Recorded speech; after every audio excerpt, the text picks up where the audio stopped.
Central Park, 843 acres of natural beauty in the middle of Manhattan skyscrapers. What seems to be nature's gift is actually the result of hard work and dreams. An oasis to escape to in the middle of a busy day, a breath of fresh air. First tree was planted on October 17, 1858, and by 1873, 5 million trees were growing.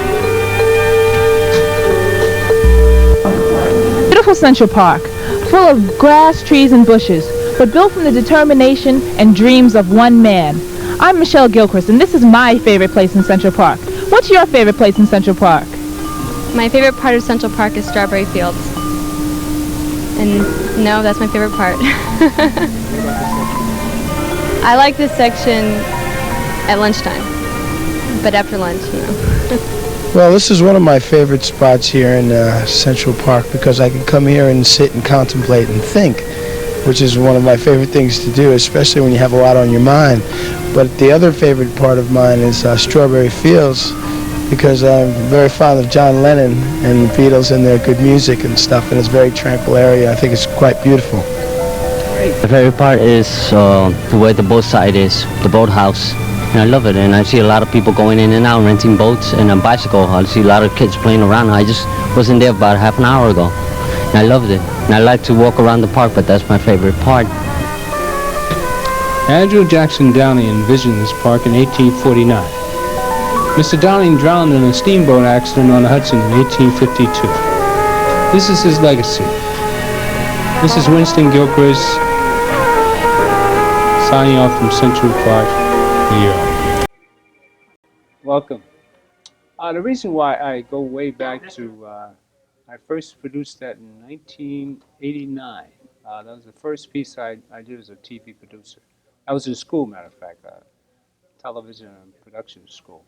I played that because of the fact that my daughter is in that piece. And that was, we're talking about children. And I know how I would feel if my child was taken away from me when she was a baby. And you see so much on television of people coming back and as they're grown and trying to find their roots, they seek who their real mothers and fathers were. This is a problem, and today's guest, Sharon Shalom, from People United for Children, deals with this constantly, daily. It's a constant reminder of what the Administration for Children's Services does as a profession, stealing children. Welcome today's guest, Shalom. Glad to be here. Shalom. How are you? How are you? I'm fine.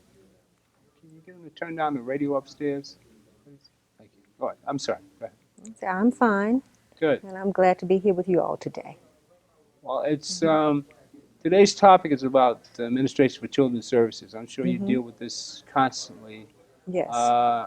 We see people that you're involved with constantly being abused by the Administration for Children's Services.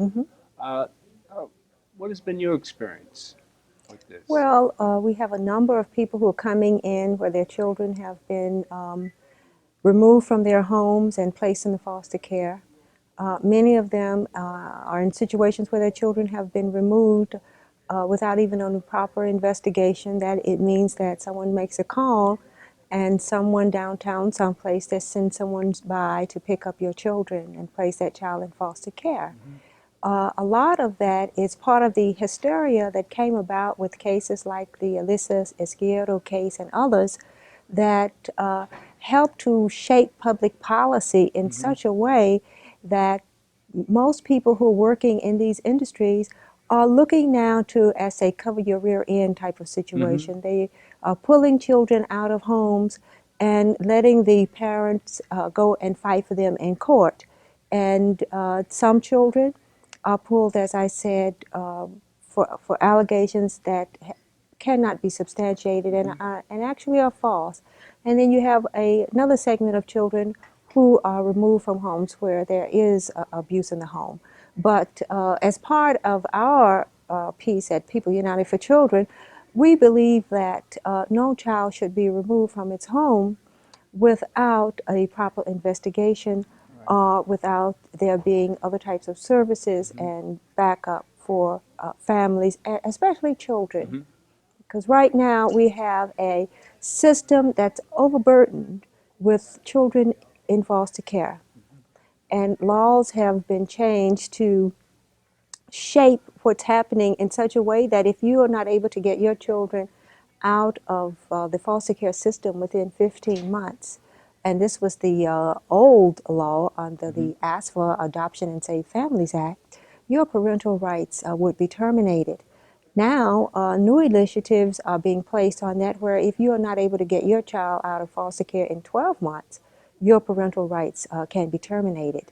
You know, things are getting in such a way that it's really almost impossible for parents to prove their innocence in such a short span of time, because while you have these laws that say you can go to court and you can prove your rights and this and that's going to happen, oftentimes our parents are going to court and they're finding that different cases, their case in particular, the caseworker is not showing up.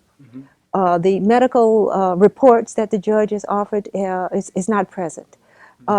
All kinds of postponements, and it's really at the judge's discretion as to whether or not at the end of the 12-month period or the 15-month period, if your child still remains in foster care, as to whether or not they'll be moving to terminate your parental rights. And by that, they mean in your relationship with your child, but more importantly, they mean to end the relationship of your child with you. And put them up for adoption. Well, part of this new law is supposed to help children become adoptable so that they can put them up for adoption. But unfortunately, the staggering numbers of children in foster care today, I believe it's over 35,000, and it varies. Some days it's a little lower, some days it's a little higher, so it depends on how many they pick up daily. But the staggering numbers makes it impossible for all those children to ever be adopted. But it's $40,000 involved in each child. Well, where does this $40,000 come the from? $40,000 comes into play in a way that children who are in foster care, the agencies, contract agencies for the most part, are the groups that house these children. And the Administration for Children Services, also known as ACS, also houses some of the children itself, but usually they kind of ship them out to other entities, which are called contract agencies, and the majority of them are really run by the Catholic Church, although other churches are involved in that situation as well. Now, the Catholic Church, among other institutions who do this contract work for children, receive certain amounts of money per day per child. It's a per diem basis. So part of the problem being it's no incentive for the Catholic Church or any other entity that has these children to return them to the parent, because they would lose part of that daily allotment of funds. You know, once the child enters the foster care system, someone comes out to the home or to the school and picks that child up. They take it to a place where they do what we would consider a strip search of the child. And they photograph the child from head to toe, looking for differing things that they could call abuse or neglect. It could be... They look for stuff, don't know.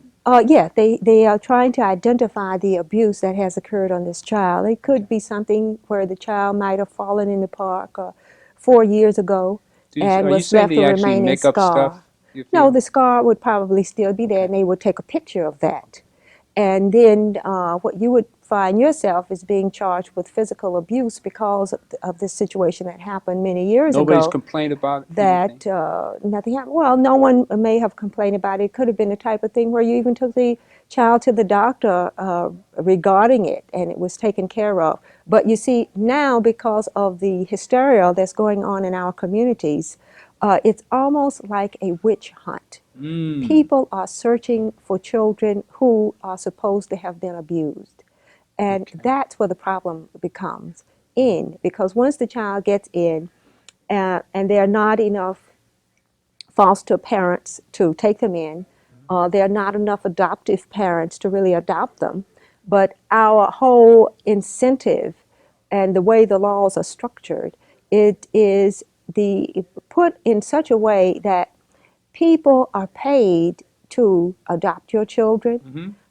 People in these various agencies are paid what we would call a brokerage fee to handle the adoption or to make arrangements for the adoption.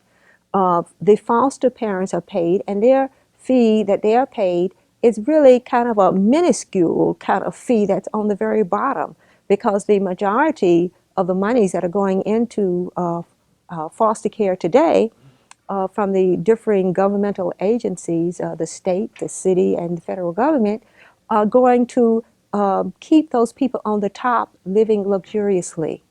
And, it's interesting because we're moving into a time where we look at a system and we're supposed to be doing various things for the interest of the child. Oftentimes, the children, when they go into this system, they're giving law guardians, and the law guardians may speak to them or visit them once a year. Right. If the children are injured in any way in foster care, there's no place that they can call to make a complaint. There's actually nothing they can do to address the situation of the abuse that occurs while they're in the care of the Administration for Children's Services, ACS. Let's be specific. Now, you and I went and visited Willie Handy. Yes, we did. Yes, we House went. of detention up in the Bronx. That's right. That's right. I had to take off my shoes several times and shake my bra and do a few other things to go through the process of getting into the facility. It was a very interesting experience, to say the least. Right. But Now, this man, we both know is innocent. Now, I have Yeah. proof of this on videotape. We'll Yeah. run that piece later. But we'll give you an idea. This young man has been in prison for 16 months. Yes, yes, he has. 16 months he's been in Bronx House of Detention. Why? Contempt of court. Now, you've heard about the system. Now, this young man is not able to tell the court, the judge, the law guardian, the corporate counsel, where his wife is with their newborn. Now, this case started way back in April of '98. Here we are almost 2 years later. Yes, yes. Now, they're trying to terminate the rights of the mother because the mother is not to be found. Now, she doesn't want to come in and turn in her newborn. They've already gotten her 5-year-old on bogus charges, which they weren't able to prove in court. Yeah. Now, this lengthy trial, we just gave you the step-by-step, the incentive for them taking children. There's money involved. Oh, yes. The incentive for caseworkers to lie, they get promotions. Oh, yes. Incentive for the judge, accusing the judge of being biased, pro Administration for Children's Services. This is a $2 billion industry. Talking about Big Brother. Now, when I first heard about this case in '98, May of '98, I didn't believe any of it. I said, something is wrong with the parents. I didn't know Sharon at the time. And I didn't realize there were dedicated people. I'm one of them now. I'm dedicated to getting to the truth. Now, part of the problem is that the judges and the law guardian and the corporate counsel are city employees. And they're trying to cover their backs because there's a lawsuit when they do something wrong. This is malicious prosecution in this case. Can you get them to lower their voices, please? Now, this is a problem of administrative of the administration, Giuliani in particular. Now, I saw him on television on one of the primetime Sunday programs, where he was boasting about the record of Administration for Children's Services and the police force. Now we have a clue of what the police force is doing with the Diallo case. This is live, so any of you that saw the case this morning of the officers on the stand, anybody who saw the program last week, the lot that didn't come out about Boss and his alleged heroics of the day. I didn't see the program, but I just can't watch it because I know what happened behind the scene. Let's get back to the Handy case. In the Handy case, I tell you, I guess it's best shown by running the videotape. That way you won't hear us speak about it. You'll hear, let's go back to the beginning. Now we're going in front of Doctors Hospital, it's in VTR 2, and we'll just go back to the beginnings of this whole story. Now I just want you to just listen carefully of the Handy story, and then we'll come back afterwards. All right? Thank you. Introduce yourself, please. Arletha Handy. Willie Handy. Tell us about the story. Okay, Gil. On March 23rd, we brought our daughter here to be examined because I saw on her underwear that there was a yellow stain. So as a concerned parent, I brought her here to see if it was some type of ointment that I should put on her. And my daughter was seen by Dr. D'Antonio of this hospital, who examined her, but he could not treat her. And we were later referred, after he examined her, he referred us to another hospital. But while he was examining her, he took gonorrhea cultures of my daughter, and I asked why. I didn't get a response, but I assumed that he was just doing a preliminary precaution concerning my daughter. He then told us to go to the regular treating physician where my daughter's treated, and he asked me where. I said Staten Island Hospital. So when we arrived at Staten Island Hospital, they also did the same exact tests, if not more broader. And we were treated, my daughter was treated and released, and prior to that, the doctor told us that she had an infection, a bacterial infection. There was no gonorrhea involved? There was no gonorrhea involved. However, 3 days later, I got a visitor by the name of Shireen Ahmed of the Administration of Children's Services, who came to my door and said that she got a call from a doctor's hospital stating that my daughter had been tested positive for gonorrhea and that they had to err to the side of safety by removing the child from the home and bringing her back to this hospital to be examined. At least that's what we thought, that she was coming here to be examined again. However, when we got here, we found out that she was not examined at all, that we were there because we were trying to get results from the second hospital we went to the same night, which was the Staten Island University Hospital, who did the same test. Well, the end result is that they were accused of your daughter having gonorrhea and she never had. Yes, sir. And we have proof from the hospital. Yes, we do. Well, can we go and see those records of where we have proof that your daughter never had gonorrhea? Yes. And as an end result, the ACS has snatched your child, saying that she did have gonorrhea. And what are the charges against you?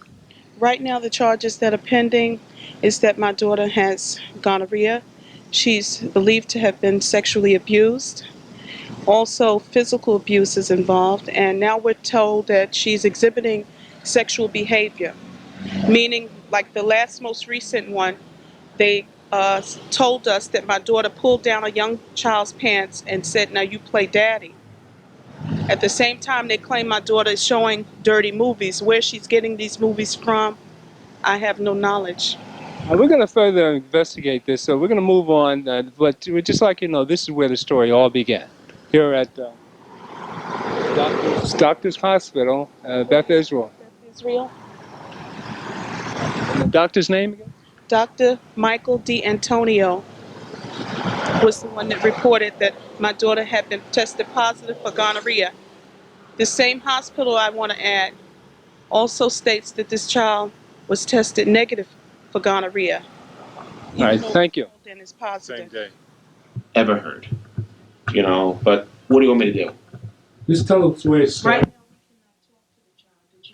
we cannot get a phone call from her. She knows our number. We cannot talk to her on the phone at all. They also claim that she's exhibiting sexual behavior, that she pulled the little boy's pants down and said, now you play daddy. Well, if it's just. Yeah, well, just when you're ready. You know, if you want to read it, it's up to you.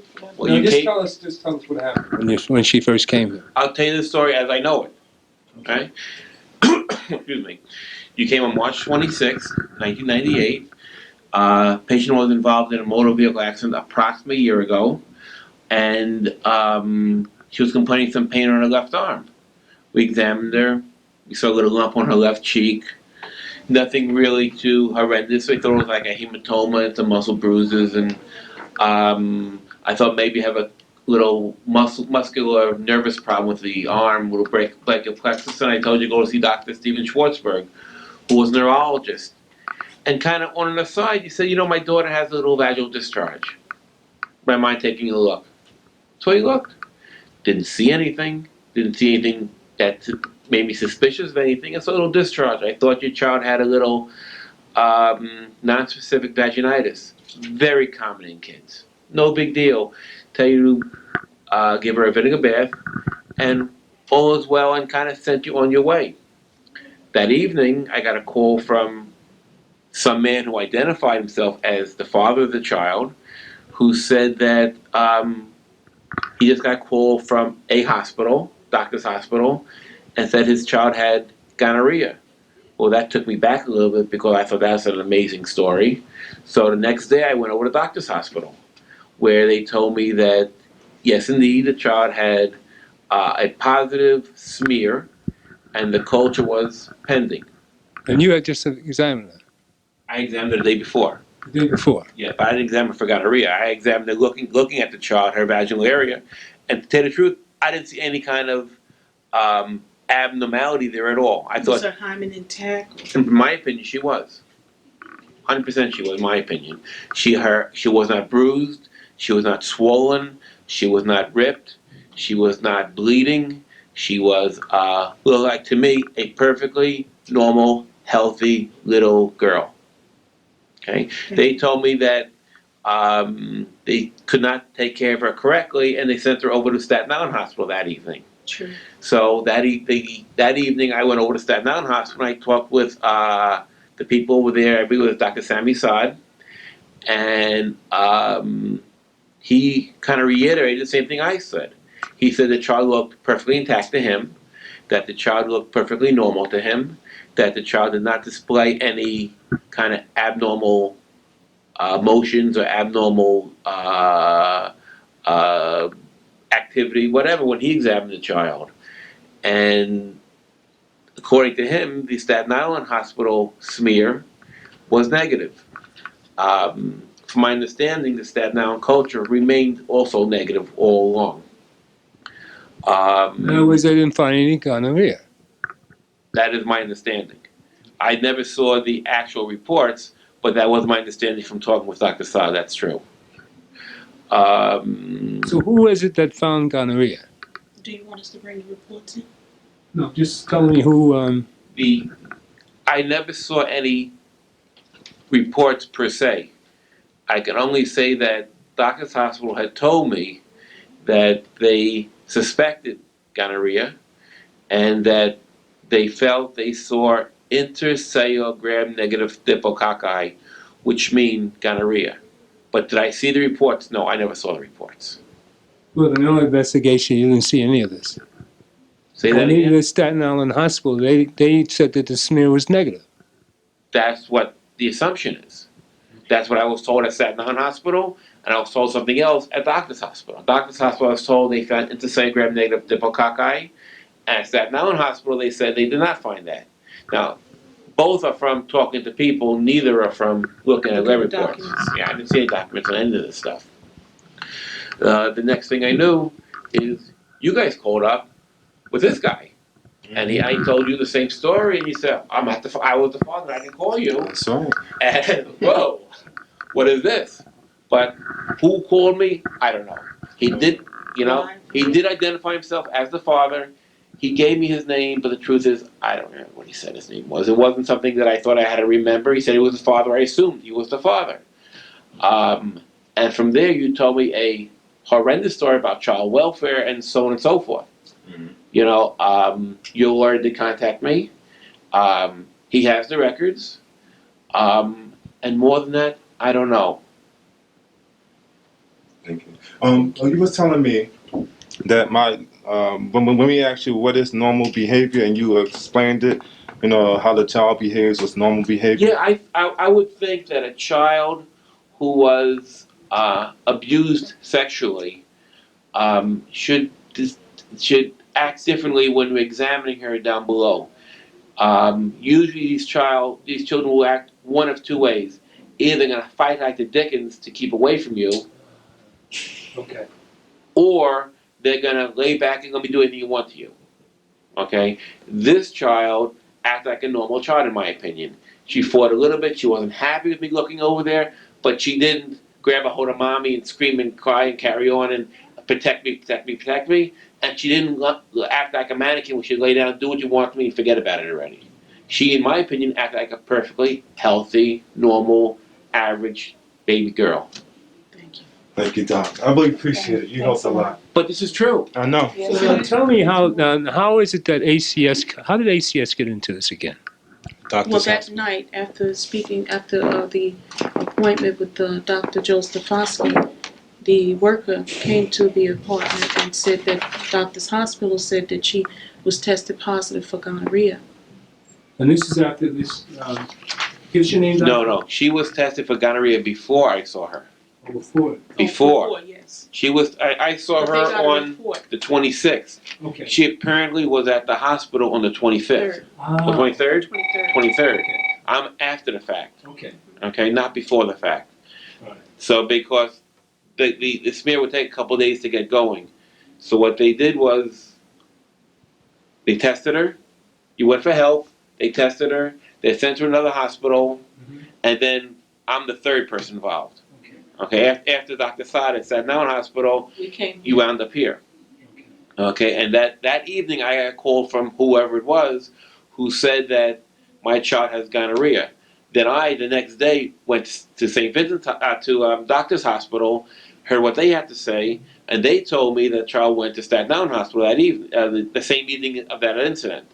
That evening I called Staten Island Hospital and talked with Dr. Saad. And let me add, Gil, to the record that the day before we came here, there were a week in advance I made an appointment because my daughter had been involved in this motor vehicle accident, which we had to follow up so we can get these bills paid by the transit authority over in Brooklyn. So in order to do that, we have to show and prove that there was some damage still pending with my daughter. So that was my reason for making an appointment here. But I thought that it would be only on the safe side just to check, since he is a pediatrician, to see if this yellow stain was indeed clearing up. Was it definitely the vaginitis also? This is before ACS got involved then. Yes, this is prior to ACS. So we already had confirmation from this doctor and Staten Sorry. Island that there was no gonorrhea. Okay. No, Well, I can't, he didn't can't test exactly her. say that. I did not test a child for gonorrhea. I did not suspect the kid had gonorrhea. I had no evidence, I had no reason to suspect this kid had any kind of gonorrhea. Right. This kid's vaginal area looked normal to me. This kid did not act abnormally. This kid did not have a kind of discharge that would make me think this kid was sexually abused or had any kind of venereal disease. Right, there was no Okay. discharge of it. This child looked to me like a perfectly healthy little baby girl with a little bit of vaginitis caused from wiping the wrong way, from her own little fingers touching her body. Nothing I haven't seen in the past, nothing that I wouldn't suspect wouldn't see again. This perfectly healthy little girl who needed a little bit of vinegar douching to clear her vagina up a little bit. Thank you, doctor. Thank you. All Thank you, right. Doc. I really appreciate the I time. can't believe you guys. No, I can't either. It And goes it's on and on and on. We got a September the 15th court date. slowly banned. You It's the know- whole summer. But your kid is growing up without you, Right. and I think that's wrong. Yeah.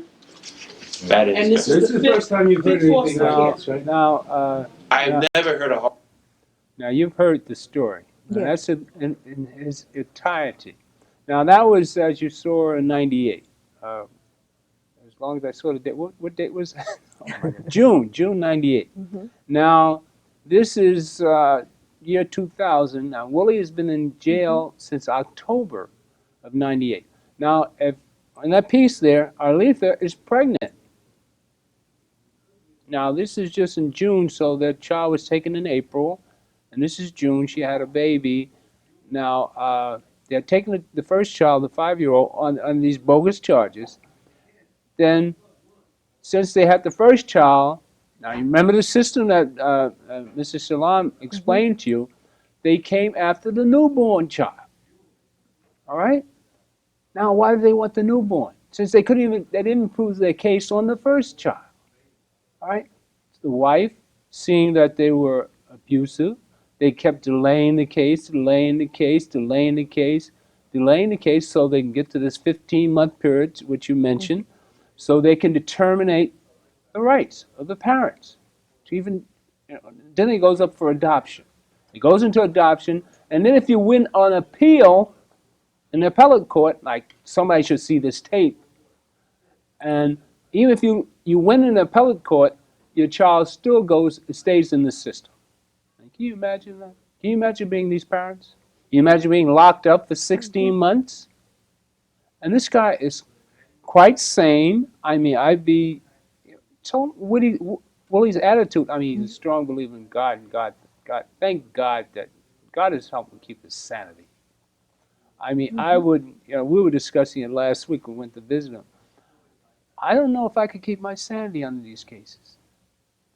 Well, it's difficult, but you have to maintain yourself as best you can, because it's upon you to prove you're innocent. That's one of the ways that the system works. In most other courts, you go in and they are supposed to prove that you're guilty. But the way the system is set up now, you have to go in with the intention of proving your innocence, because as time changes and the system goes further and further along the way, it becomes even more difficult, because this child is only one of the, 35,000 children that's in foster care today. It's only one. And each month, 1,000 children enter, and some leave because they age out and other things happen to them. But how many it's cases very do you sad. think are this extreme where they outright lie? I mean, now, well, you see, part of the reason why it gets to be what you would call this extreme is because there is no checks and balances in terms of the caseworkers. So whether they lie, whether they don't lie, this is just perceived them acting in the best interest of the child to assist the child in being safe. Okay? but the hospital reports were submitted. They were in the file. Everybody knows that Staten Island University smear was negative. Everybody knows that the third hospital where she, Well, you see, Ahmed, yeah, the but you see, caseworker, oftentimes you'll find cases when they come in and they remove your children from the home. No one really wants to admit they made a mistake. Okay, all right. Okay, because we're in an administration where we are told, the people are told to take children and save them and put them into the situations where they can be saved. And as you're saving these children, it becomes more and more difficult for you to prove these situations. Oftentimes, we have all kinds of parents who are coming to us stating that their crime is one thing. We had one father who lost his children and is fighting to get his child back because he failed to meet an eye examination appointment with a doctor. Yeah. And in that case, once he showed that the appointment, he had taken his child to for medical examination of the child's eyes, and the doctor had found that the child had 20/20 vision, the child still remains in foster care, and they're going through the process. You know, it's not unnatural We have a for phone call. symptoms to change. Yes. People I like to call are lawyers that are willing to give us work pro bono and help us out here, because it's hard to fight a $2 billion agency. All right, It is very I've difficult. tried to report on this case as often as possible in the Handy case. And you can see how difficult it is. Now, if anybody saw this videotape, they would say, "Why is that kid in the system? Why are they chasing the mother?" for the newborn, because the newborn is more money because they're not bound, they're not attached to anybody. They can easily put it up for adoption. Why is the trial dragged out? So they can terminate the rights of the parents. Now you have a phone. Is there a phone call? Somebody on the line? Somebody still there? No phone call? Open? All right, let's continue. I like anybody to call that's a lawyer.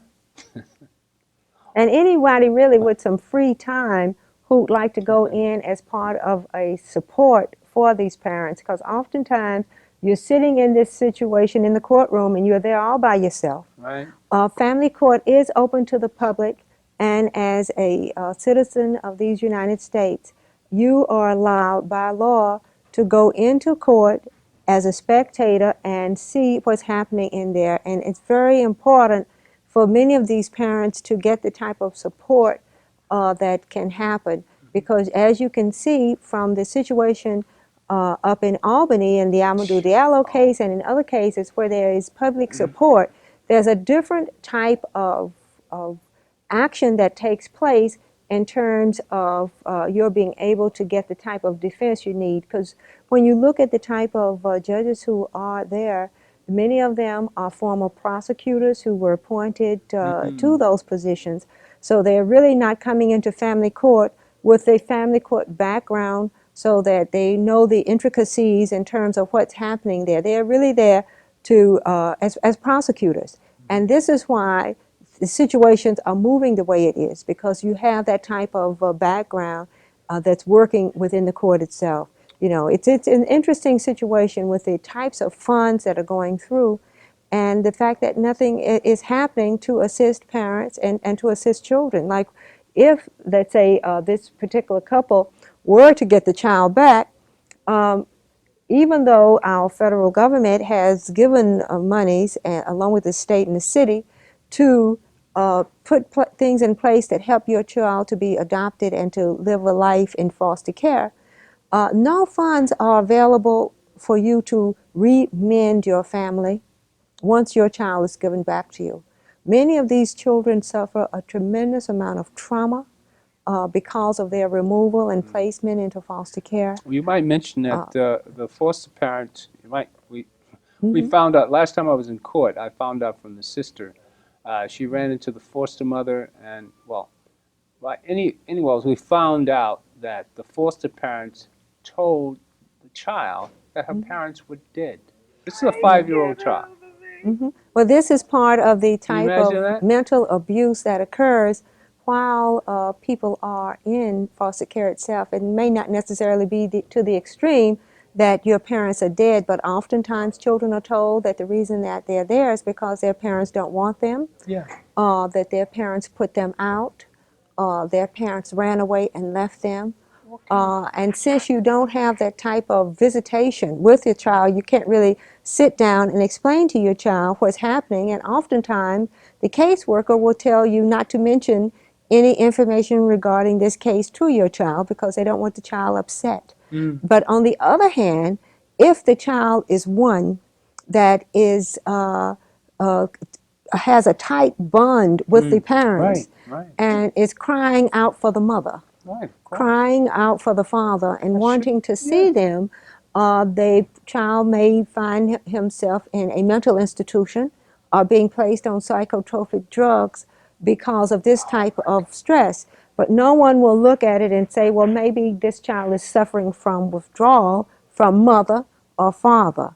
They'll just look at it as some sort of mental issue that needs to be dealt with in a situation where they can be put on these psychotropic drugs. You know, like in this case with the Handys, we don't know what kind of trauma is going to occur because while this father has been incarcerated, he has been denied visitation rights for the child. So it was very easy for them to say that the father was dead or the father and the mother was this, that, or anything. But let's say once he gets out of prison and if he's able to reestablish visitation, then what are you going to tell that child? You know, when the child comes to see the father and realizes he's not dead, you know, it's going to look as if the father was hiding out in some way from the child, you know. And even now, as we look at this case, the Handy case, where you had them going into, I believe it was 4 different hospitals, if I'm correct? Three. Three different 1, 2, hospitals. 3. Yeah. Okay, and each hospital performing these tests to see if they could find some sort of venereal disease. Once you come to the conclusion that each one of these doctors are stating that there is no venereal disease, I'm sure Mr. Handy and Mrs. Handy felt that this would be all over, Right. that they would be free of this burden and be able to go on with their lives. They even thought that this videotape would be submitted. I actually tried to give the corporate counsel the videotape. So look, I thought it'd be a simple enough thing to say, hey, look at the videotape. Somebody called posing as the father. Now, who called posing as the father? It's very, very difficult, you know. Now, who do you think called and posed I as the have no father? idea. It could have been anyone. You know, it could have been Well, who would do anyone. something like that? You know, it could have been anyone among the people that they came in contact with who knew this type of thing was going on, who was trying to help bolster up their case. But once the issue was settled as to the child not being sexually abused, Right. and I understand the judge, because he was unfamiliar with this new type of the illness that the child was supposed to have had, since it was Vaginitis. no sexual abuse that he had came across in the past. It wasn't your syphilis, gonorrhea, or anything that was known. He ordered a medical expert from the disease control to come in and explain to him what it was the child had. And even that person, which really would be the equivalent of the 4th expert, Right. stated great. that the child had not had any venereal disease. She was so angry with this case. I mean, this woman, she was so upset at the judge. And the judge sat there and quizzed her like he was a prosecutor. Yeah. I sat there in court and watched this. I couldn't believe this. Well, this is what happens. This is why when you go into court, Well, why you is the judge must so be adamant about very this? serious, because he's serious. He's Seriously serious about- about no, doing but he his job. knows it- And his job, But the he caseworker feels, even recanted her story. yes, but Said that she knew that there was no gonorrhea. She admitted that she lied on the stand, and the transcript is missing. you see, so all of this is stuff Oh, I that shouldn't has to have be said that. looked at and looked at seriously See, now, in the future in terms of these I take that one situations. back. See, But you I know, messed it's up. all part of the situation when we're looking at these cases and how we perceive these cases. Because one of the things that people look at, like the Handys, you go in and you say, well, I haven't done this crime, and we're going to be able to show this, and momentarily, you know, everybody say, I'm sorry, and we'll go home. But once you get into a courtroom situation, it's really not about who committed the crime. It now becomes a situation in terms of who can best prove their case. So it's not about guilt, it's It's a not about game. It's a game. innocence. It's a game that we play. And if you lose the game, then the institution, I believe about now, it's making what, about $315 million dollars it's getting. And it would probably, You mean the system? the system, yes. foster And care it's probably system. even more now. Okay. Oh, because those were old figures that the system gets. But when you look at the type of money that's funneling into this system, there's a financial incentive to keep it moving the way it's moving, simply because no one wants to give up those funds. Just last year, the Administration for Children's Services, ACS, put out a request for proposals from different organizations to be contract agents for the children and to do various services for children and families.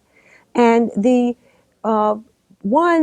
agencies that were able to win these grants were agencies that stated that they were going to have more children. They were going to find more children to house in their institution. So if you were proposing that you were only going to work with the 100 children and you only expect to work with 100 more children next year, Do you think, then you would not likely be funded. Now, tell me this.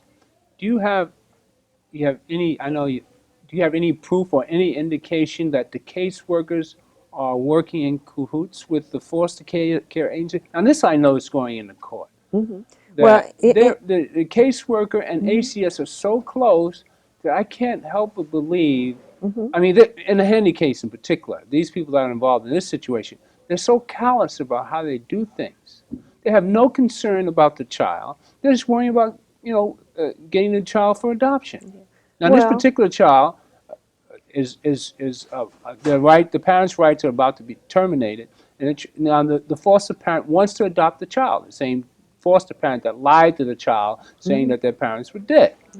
Now, in this situation, the foster care agency gets how much money to put this kid in adoption? How much money do they get? well, that figure Do you they think the don't caseworker is disclose. They getting a don't really. kickback? They don't. Well, I don't think the caseworker is really getting a kickback Promotion. in the normal sense of what you would perceive as that. But there's a certain number of children that they are expected to save. Okay. There are a certain number of children that they are going to go in and testify with. And even if we've had situations where it was clear that the caseworkers committed perjury, then the question becomes, well, do you throw the case out or do you just move forward knowing that we have a person who's committed perjury on the stand? Now, most of the times, the system moves forward with that case because their justification is whether or not, if the person commits perjury or not, the thing that happened to the child, that person's only trying to save the child from this batterer, this abuser, or whatever it is that you've done to put your child, to have the child put in this kind of situation. You're trying to save the child. But in most cases, the damage that's done to children is astronomical. The vast majority of the children will have an association with the prison, and this is over 70%. The vast majority of the children will never, ever be adopted. They will never have a loving home. When they leave foster care, over 80% seek out their true mothers and course. fathers. Of course you would. Many of them may never be able to find them because of the fact that they've been terminated from them and are like they are legal orphans. They have no idea where to look to find these people, where they live or any of this kind of stuff. It's very sad. Many of them, they go through various programs within ACS where if you're 18, you can decide that you want to stay, and they will gear you into a program where it's supposed to train you to live on your own at the age of 21. So that's between 18 and 21. After you leave that program, many of those children are the homeless children that you see on the street. Within 6 months, they're homeless. So it's they're bringing really people sad. for the other complex than the prison complex that they make money Well, from. it's kind of when you look at it in the We should bring out overlying that the thing, majority of these kids are that black, is it. right? We might bring Oh that yes, picture. the majority of the children who are geared for the system are going to be black and Hispanic. people who have children of color. Okay. Those are going to be the little colored children are going to be in this system. 72%, I believe, are children who are black African American children. 23% are Latino children in mixed hue, with the majority of them also being darker. And you end up with 1% white, and the other percents are going to be other. Now, there are no records kept on the number of Asian children that they have in care. They're just flopped into the other batch, so you don't really know how many Indian, how many are from Japan, how many are from China, and how many are from Pakistan, how many are from Guam, and places like that. They're all just plopped into a melting pot type of situation. But right now, for those people who are listening, one of the best things you can do is to try to offer some sort of support to parents. And it's difficult because we all want to save children. We don't want any children hurt, our children or anybody else's children. And in that scenario, we also don't want people who have not hurt their children to have to go to a system that will hurt them. You know, we have people coming to us from time to time who talk about how their children were removed and placed into situations where the daughter has been raped and is now pregnant. Situations where a boy was playing outside and was hit by a car. You know, different types of situations. And these people who have our children are supposed to be protecting them. I would imagine from the types of monies that this agency gets per child, system-wide, we should really have the majority of them able to go to Harvard or Yale or any other institution instead of being homeless and trying to fill out their way on the street, because that's the kind of dollars are going in. You know, the monies for the end track are there, but no one is talking about the solution to the problem itself, and that solution obviously is the one that invests in parents, that invest in children, and invest in families. Because if you are declaring a large portion of families unworthy, then that lessens the pile of worthy people for these children to be with. Now, the majority of children you find in this system are there because their families don't have housing. Nobody's going to care about a child more so than their parents, than their native. Than their natural parents. That is so true. There's a lot of abuse in foster care. Well, this is one of the reasons why you have situations like you've stated with the the foster parent who's taking care of the handy child. This is a young child. It's easy to control the child. You don't have to worry about the child crying for the mother and father if you've told the child stories that the child's parents are dead.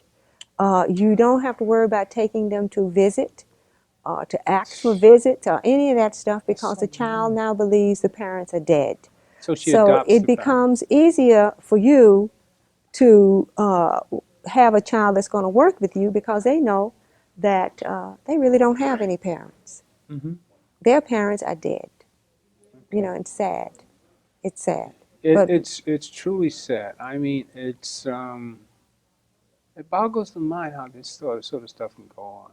You know, it still amazes me how these people are getting away with it. Well, it's going on, and it's happening every day, and nothing is being done to change the way it's happening, because right now the people who are being affected by it are those people who are poor, who are homeless, those people who need services and need assistance are the main ones that are under attack, because the main predictor in terms of whether or not your child will be placed in foster care often is where you live. What is your income?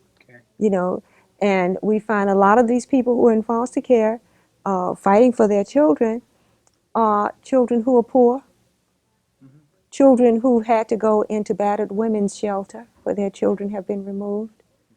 You know, all types of situations like that with family and parents. And we as a society have to start addressing this issue in a way that is humane, where we do more than just give lip services to the best interest of the child, because realistically the best interest of the child is to be in a stable family, a family that has a opportunity for employment, a family that has a home that they can live in.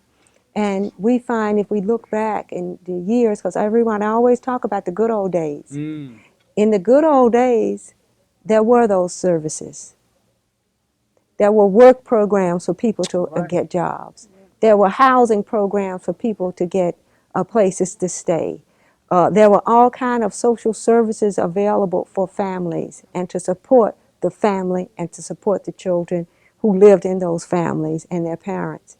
You know, this is not the way it is today. Right now, we are really committed to the other end of the support, and that is to support and develop institutions so that there really won't be any need for families at a certain point. You know, we'll have machines raising children somewhere down the road, and I hope this is a gross exaggeration on my part, I- but it's really sad where we are today with the state of children and with the state of the family in this country and in the world. I just thank God for Manhattan Neighborhood Network and the just the pleasure of presenting the truth to the public. It's very difficult watching television today, being a producer myself, because I see some of the stuff going on. It's beyond me how anybody, could put it on the air. The suggestions in the Diallo case. Now I have next week we're going to have Graham Weatherspoon on again. And this is a police officer that's very into this case. He actually was on this scene. We had him on last week. Those of you that watched last week know what I'm talking about. But there's so many things that our mayor, Giuliani, is so proud of. Our police force and Administration for Children's Services. Now, we've exposed you just one case. I personally am involved with this up to, it's like my family. I've gotten so involved. Like I said, you get so touched by people that are being abused. I mean, can you imagine somebody taking your child on bogus charges such as this? So we need your help. We need you to call in. Any lawyers that want to come in and help, please call. I think you saw a number up there, right? You can call the studio, or you can call me. I forgot to put my number up. 283-2693. We only have a few minutes left, but... And those of you who need our assistance can I forgot to call put us that at line. People United for Children, and that's 212-426-7557. Say that again. 212-426-7557. We need bodies. We need people who can help. We need people who can volunteer to be of service, not only for the children, but for their families as well. And when you help the family, the mother and the father, you can't do anything but help the child. Amen. Amen to that. We might note on this Handy case that the judge did find the family guilty, not of sexual abuse, but of neglect. And this neglect is some bogus charge that supposedly had been shown. Now, the entire trial was predicated on the child having gonorrhea. Now, you've seen in the videotape that the doctor said it didn't exist. He examined the child 2 days after the alleged positive culture showed up, which was never exist. They never could prove that. They could never prove that. So they came up with another story. And this is a story of neglect. Now, supposedly, the caseworker made up a story that they were showing the child porno movies, which is ridiculous. Here's another case of trying to cover their backsides. So in that, we'll come back next week and you'll see some more. Live from the Manhattan Neighborhood Network, I'd like to thank my guests today. Sharon, it's always a pleasure. We just have to continue to fight. I mean, there's nothing else about it. I mean, I get upset every time I talk about this one. I get upset about a lot of stuff that goes on that's wrong. But we need your help out there. And please call in. All right? Thank you. Any closing words you'd like to say? You have a few minutes? Well, just call We in. have about 30 seconds. Okay, call in, come in. We need your support. Your phone number again? 212-426-7557. We need all kind of people to come in and help